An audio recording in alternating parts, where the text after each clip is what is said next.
Graphs of logarithms. Recall that the logarithm is just the inverse of an exponential function with the same base. Also recall that I described a logarithm as a made-up function who just has to be the inverse to an exponential. We knew that one needed to exist because exponential functions are one-to-one, so we decided to call it a logarithm. Our approach to graphing is to start with an exponential function, like 3 to the x power. And what we're going to do is reflect all the coordinates that has over the line y equals x, because that would give us an image of what would be the inverse. And this would be the inverse of 3 to the x power. It would be log base 3 of x. Okay, so let's go ahead and build a table of values that would help us graph this. At 0, you're going to get 1. Anything to the 0 power is 1. At 1, you're going to get 3. At 2, you'll get 9. At 3, you'll get 27, which is not going to fit on this graph, but that would be the value. Okay, moving in the other direction, you would get reciprocal, so you'd get 1/3. You would get 1/9. You'd also get 1/27. Let's go ahead and graph those points so we can see f of x.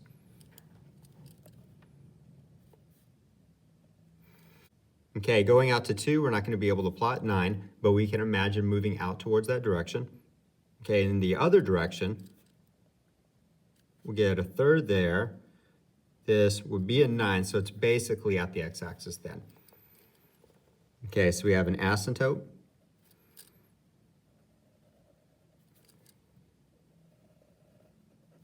And it becomes pretty steep over here. All right, the line y equals x.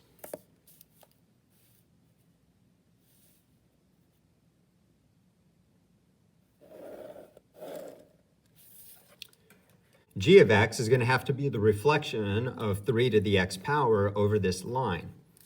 Okay, and the way that we can do that is we can just take coordinates that we see here, or coordinates that we see in the graph, and then just go ahead and flip them, switch the x's and the y's.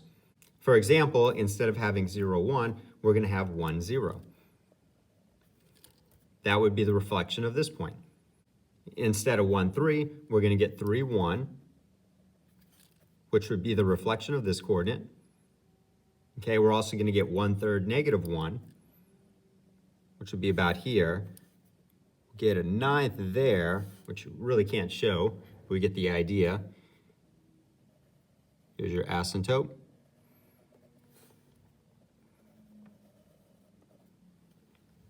All right, and that is a picture of log base 3 of x. All right, but the goal here is really going to be, how do we graph these? How do we graph logarithms without having to graph the exponential that goes along with it? All right, here's a few observations that we could make. Key coordinates of non-translated logarithms.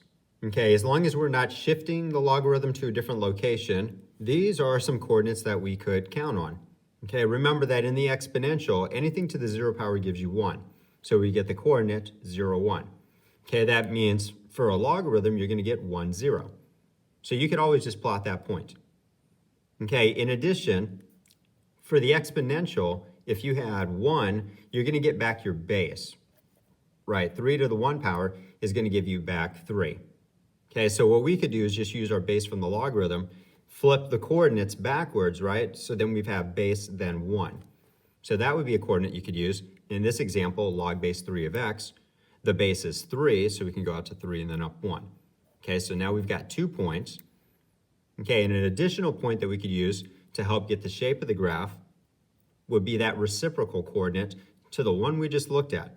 Okay, negative 1 for the exponential is going to give you the reciprocal of the base. Okay, so if we take the reciprocal of the base, we could then use negative 1 as the y value. Okay, the reciprocal of 3 is 1/3, so we go out to 1/3, but then down 1 for the negative 1. Okay, now if we translate the graph, if we decide to shift it, what we'll do is approach that first, and we're going to see that in just a bit. We would approach translating it first to a new location, pretending that we have a different x and y axis. Then based off of that, we could just use these coordinates.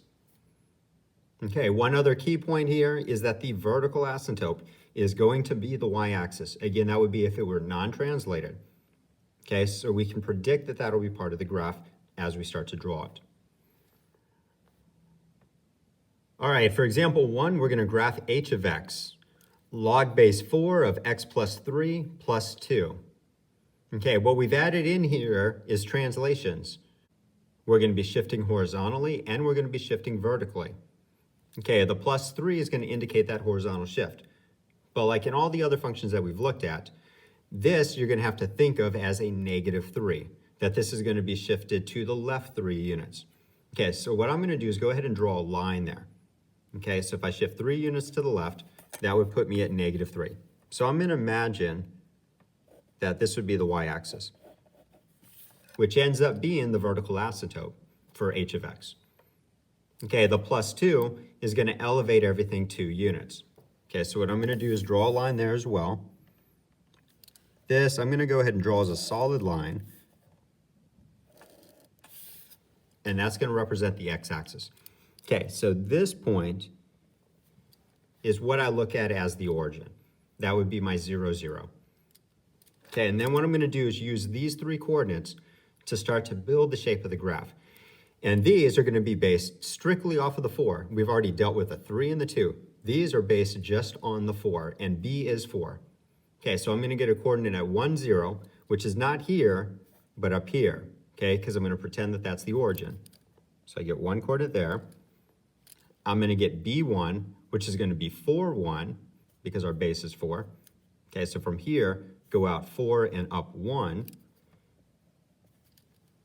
Okay, and one additional point, take the reciprocal of the base, which is 1/4, then go down 1 unit. Okay, go over 1/4 and then down. Beyond there, the coordinates are going to start to space out a little bit too far for us to use, but this is going to give us the shape. We know that there's a vertical asymptote here. Okay, and then it's going to curve in this way. And then it becomes pretty flat. The next coordinate that we would actually get would be up here at 4, but then 16 units this direction. So it's going to become pretty darn flat over here. All right, so what is the domain? The domain is going to be bounded on the left where we have this vertical asymptote. Okay, so it's going to be open at -3. Then it's going to go forever to the right. So we have infinity. The range is always going to be heading down. So we have -infinity. And the graph is always going to be increasing. It does appear to become somewhat flat over here, but the larger x values that you choose, the larger y values you'll get back. So it is always going to be increasing, which is going to take us to infinity. Example 2, we're going to graph j of x, 4 times log of x plus 4. All right, so the plus 4 part here, that is going to shift the whole graph to the left 4 units. So we can go ahead and draw our vertical asymptote at -4.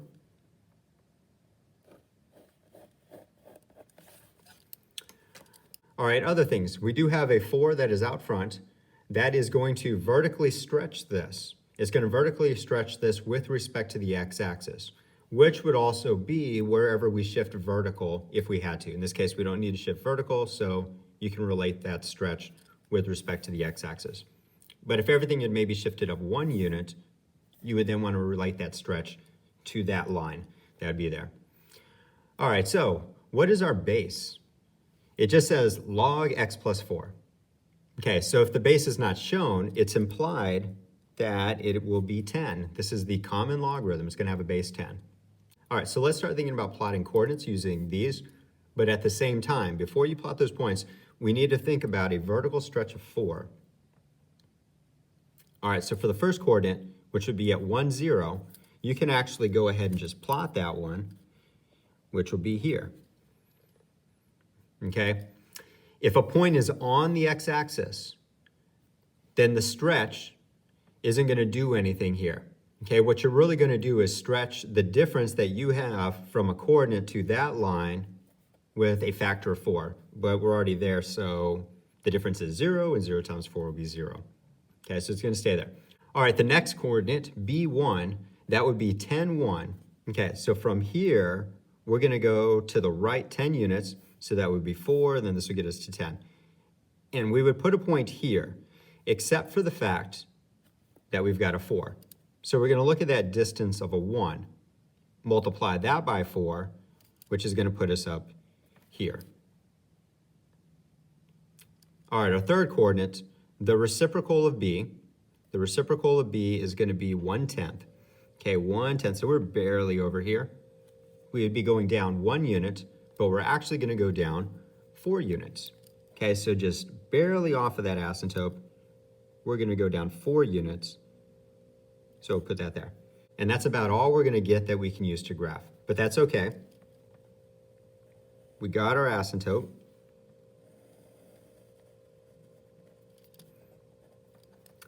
And it looks roughly like that.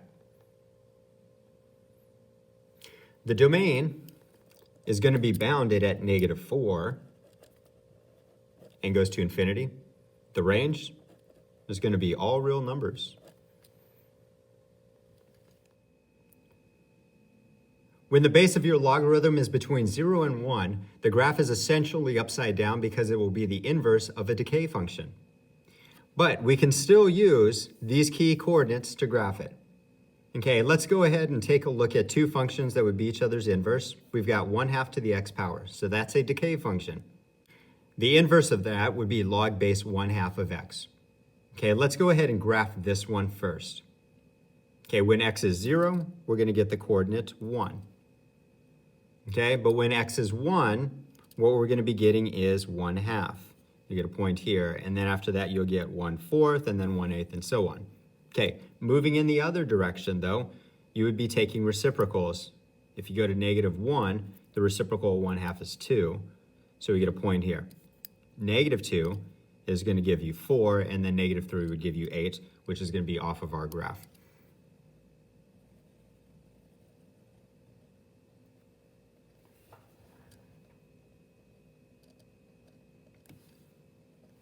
Okay, that would be the decay function. The inverse is going to be reflected over y equals x.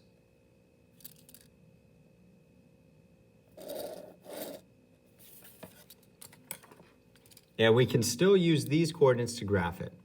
Okay, we're going to get 1, 0. Okay, so from our origin, we'll go over 1 and then 0. So that's here. So that's actually the reflection of this coordinate. After that, we're going to take our base and then 1. Our base is 1/2, so we go out 1/2, but then up 1, which will be here.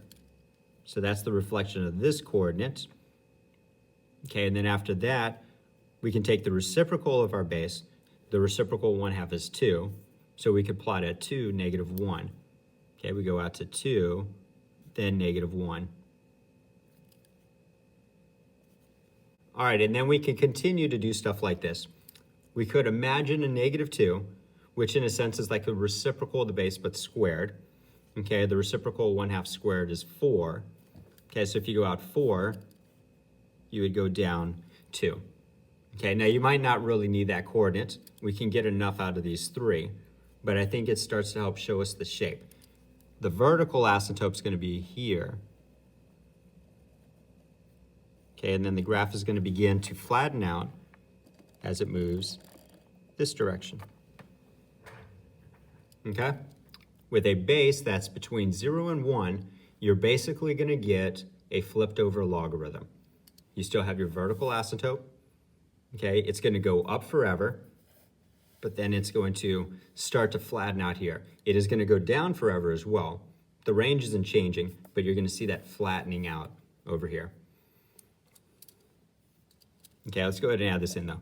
The domain is going to be bounded at 0, goes to infinity.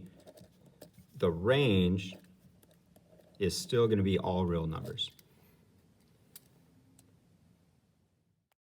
Wait, what?